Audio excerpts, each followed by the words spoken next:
Magandang araw bayang Pilipinas at ang pag-uusapan natin ngayon ay patungkol dun sa continuation ng video na ginawa ko nakaraan na kung saan nagbigay ako ng mga rason kung bakit nahihinto o napipigilan yung pag-asenso ng ating mga kababayang Pilipino. Isa rin sa nakakapagpabagal sa pag-asenso ng ating bayang Pilipinas ay ang pagsunod doon sa maraming tradisyon. Na alam naman natin na yung mga tradisyon na yun ay ginawa talaga yon ng mga mananakop noong unang panahon para pabagalin ang pag-asenso ng ating bayan.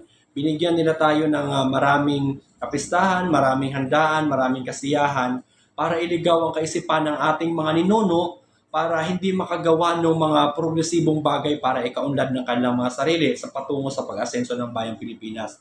Sapagkat alam naman natin na kapag mahirap ang isang tao ay madaling kontrolin. So yun ang intensyon, kaya binigyan tayo ng maraming tradisyon. At yung mga maraming tradisyon na yun ay hanggang ngayon isinasabuhay ng ating maraming kababayan.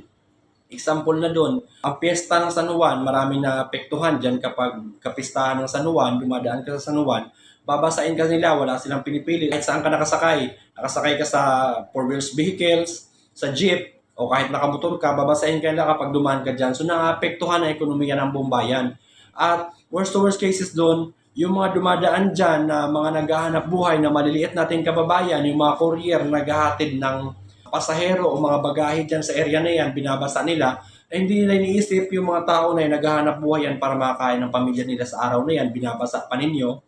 Eh sana maisip nyo yan, makonsensya naman kayo dahil sa pagsunod lang ninyo ng inyong tradisyon na yan, ipinipirwisyo nila yung ibang tao na naghahanap buhay ng matino. Kung hindi kayo makapag-isip ng matino, ipabayaan nyo yung ibang maghanap buhay para sa sarili nila. Hindi ninyo alam yung epekto sa kanila yung pinagagawa ninyo. Sana itigil nyo na yan.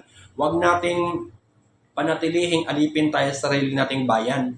Na kung saan pwede naman tayong mag-isip ng mas maunlad na kaisipan, ikinukulong pa rin natin yung mga kaisipan natin, yung mga pag-iisip natin doon sa sinauna, na kung saan kinukontrol tayo ng mga mananakop. Sa mga kababayan natin, baguhin na natin yan. Huwag natin sundin yung mga tradisyon. Alam natin na makakapagpigil sa pag-asenso ng ating bayang Pilipinas.